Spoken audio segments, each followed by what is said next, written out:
Imagine waking up one morning and realizing the old car sitting in your driveway, the one you thought was losing value every single year, is suddenly worth more than some brand new models at the dealership. It sounds impossible, but that exact scenario is about to hit the car market in 2026, and almost nobody is prepared for it. Right now, a perfect storm is forming. New regulations, insurance shifts, manufacturing cutbacks, and a massive change in consumer behavior. Put all of these together and something shocking happens.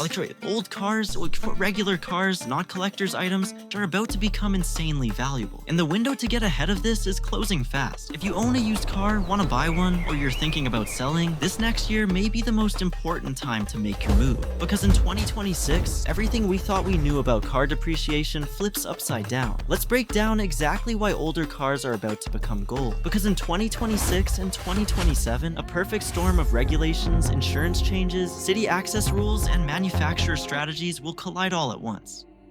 And when these forces meet, the market will do something completely counterintuitive. It will make many older cars, the simple ones, the reliable ones, the cars most people ignore today, far more desirable than many brand new models. This is not about classic cars, not about rare collectibles, and not about limited production vehicles. This is about normal, everyday cars between 10 and 20 years old, becoming the smartest financial decision an average buyer can make.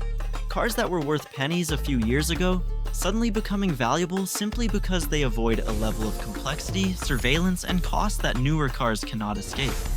What I'm about to walk you through is not speculation, it's not guessing, and it's not conspiracy.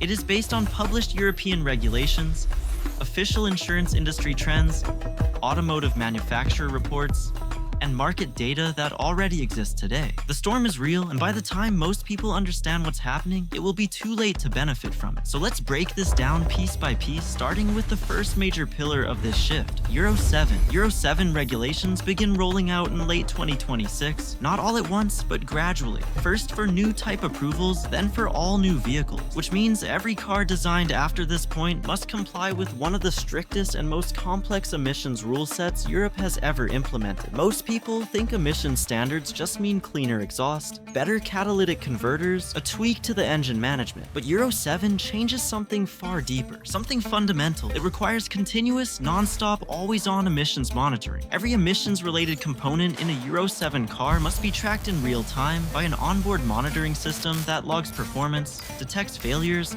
and reports issues automatically during inspections. Imagine the difference between taking someone's temperature once a year and wiring sensors that constantly track it every second of their life.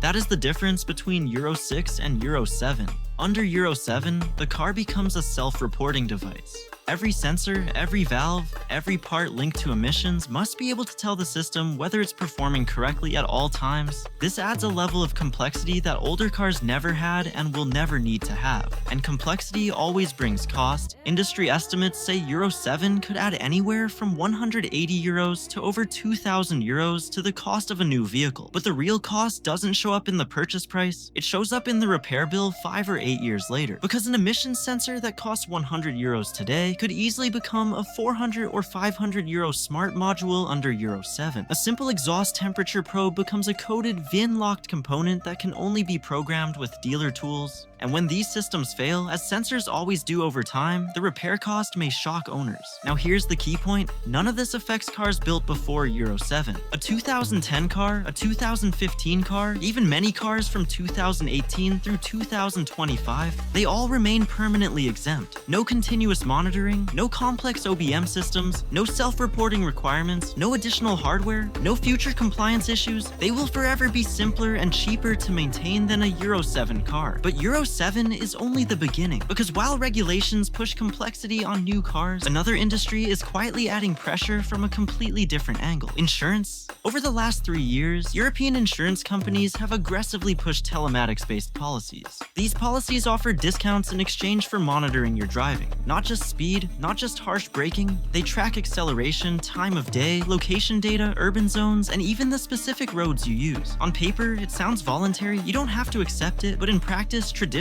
non-monitored insurance is getting so expensive that many drivers can't refuse. Some insurers are already quoting 50 to 100% higher premiums if you say no to telematics.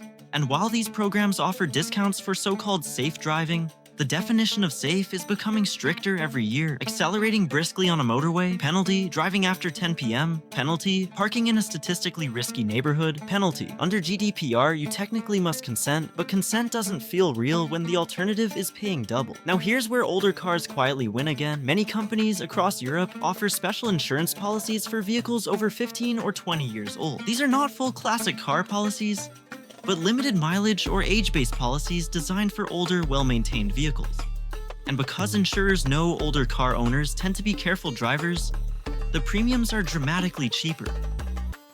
It is becoming completely normal for a 2008 or 2010 vehicle to cost a fraction of a 2023 or 2024 model to insure, especially if the newer car requires telematics and the older car does not. We now have two forces making older cars more financially attractive: simpler maintenance and cheaper insurance. But the third force is about something different, something every major city in Europe is struggling with: access restrictions. Most people think cities are banning older cars, diesel bans here, environmental zones there, but when you look closer, a strange pattern emerges. Cities don't coordinate their rules, they don't apply the same restrictions, and they don't operate under the same timelines. The result is a patchwork system that creates unusual winners and losers. A 2015 diesel may be banned from one city entirely, but a 1995 diesel, if it qualifies for historic vehicle status, may be allowed in under a special exemption. In most European countries, once a car reaches about 30 years old, it becomes eligible for historic status. That means exemptions from certain bans, reduced taxes, and in some cases, access to zones newer cars are restricted from. That's right, in the weird world of European city policy, a 30-year-old Mercedes might have better mobility than a 10-year-old Volkswagen. It doesn't matter that the older car is technically dirtier. The exemption exists because classic car groups are powerful and cities don't want to fight them, so they carve out special rules, and those rules apply to any car old enough to qualify. This means vehicles from the mid-1990s begin entering this window in 2026. These cars have airbags, they have ABS, they have basic modern safety, and yet they slide into a regulatory loophole that gives them freedom newer cars do not have.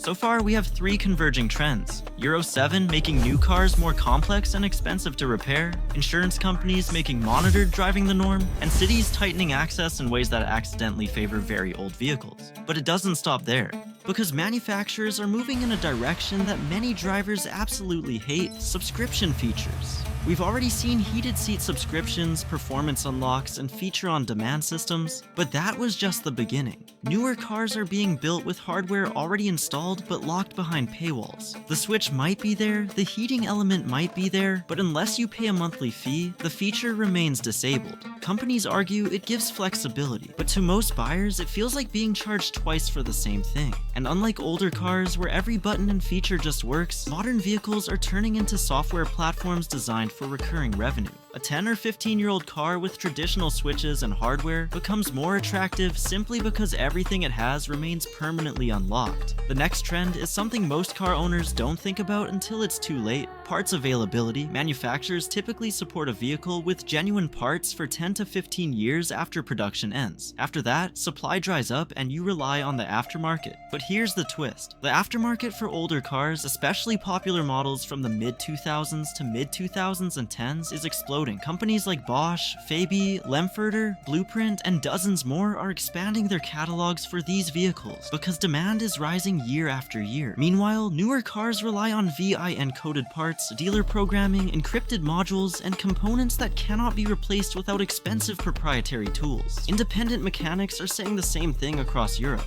We can repair anything up to about 2015 affordably. After that, the diagnostic equipment investment is too high. This creates a golden window of opportunity. Cars from roughly 2005 to 2015